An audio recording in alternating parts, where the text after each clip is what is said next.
Porções extraídas do jornal Árvore da Vida. O que Deus uniu. O casamento segundo a vontade de Deus. O exercício do perdão. O aniversário de bodas foi anunciado com pompa para familiares e amigos. Aquele casal estava completando 5 décadas de matrimônio. Filhos, netos, bisnetos e agregados estavam convidados para comemorar a data de uma alegre festa familiar. A notícia chegou à imprensa local e, em pouco tempo, uma jornalista visitou a residência da família para fazer a seguinte pergunta ao casal: qual o segredo da longevidade do casamento de vocês? Marido e esposa estavam sentados de lado a lado, de mãos dadas. Na cabeça, os cabelos brancos e no rosto um sorriso de cumplicidade. Responderam com simplicidade que não havia segredo a não ser pelo fato de que sempre se tratavam com amizade, respeito, carinho e cumplicidade durante todos esses anos.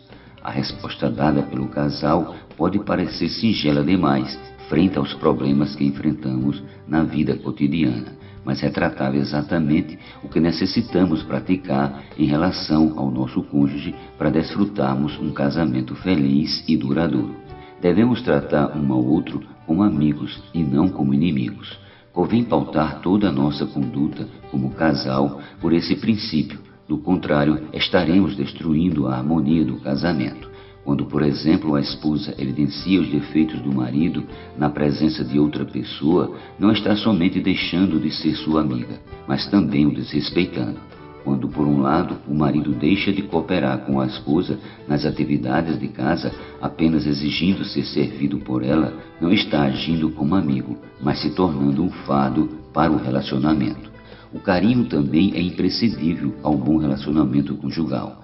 Isso significa, por exemplo, que nosso modo de falar com o cônjuge não pode ser irrefletido ou inconsequente. Embora muitas vezes a literalidade das palavras não seja por si só ofensiva, a maneira de colocarmos a voz e a ocasião que escolhemos para fazê-lo pode evidenciar a presença de ressentimento ou mágoa. Como consequência direta dessa atitude, o resultado não será outro senão mais ressentimento ou mágoa. Também pode ocorrer um desgaste no casamento em razão do grande número de exigências que um cônjuge impõe ao outro.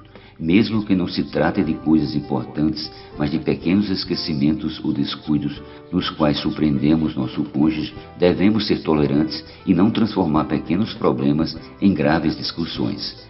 A cumplicidade saudável está presente em um relacionamento quando, por exemplo, marido e esposa perdoam suas pequenas falhas silenciosamente, em vez de ostentarem cada pequeno sacrifício em favor do outro como se fosse um troféu.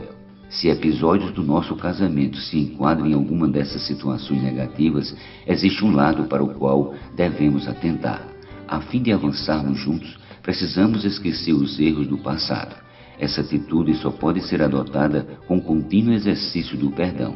Admitimos que, como seres humanos falhos e limitados, temos pouca capacidade de perdoar. Por outro lado, o fato de estarmos ligados por toda a vida a outra pessoa exige de nós essa capacidade em grande medida. Em Mateus 18, o Senhor disse que onde houvesse pelo menos 2 pessoas reunidas em seu nome, Ele estaria no meio delas. Versículo 20. Imediatamente após isso, Pedro fez uma pergunta relativa à capacidade de perdoar. Isso indica que a partir do momento em que deixamos de estar sozinhos, surge a necessidade de perdoarmos uns aos outros. Na ocasião, Pedro perguntou até quantas vezes seria necessário perdoar a um irmão. Ele pensou que 7 vezes seria o suficiente. O Senhor, porém, lhe mostrou que a necessidade de perdoar corresponde a um número múltiplo muito superior ao que estamos dispostos a fazer.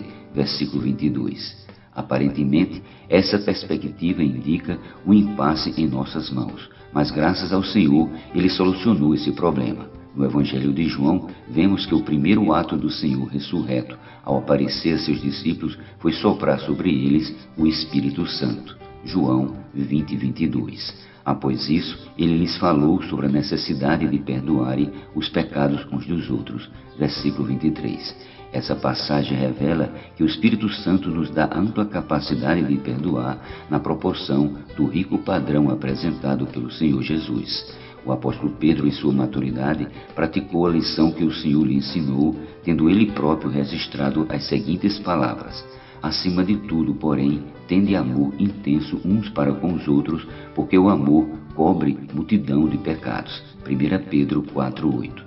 Portanto, vamos nos encher do Espírito para ampliarmos a nossa capacidade de perdoar as falhas de nosso cônjuge, esquecendo-as. Assim, o casamento não será sustentado pelo amor humano ilimitado, mas estará fundamentado no amor de Deus, que é rico em perdoar, longânimo e suficiente para sustentar a verdadeira alegria de um casamento duradouro.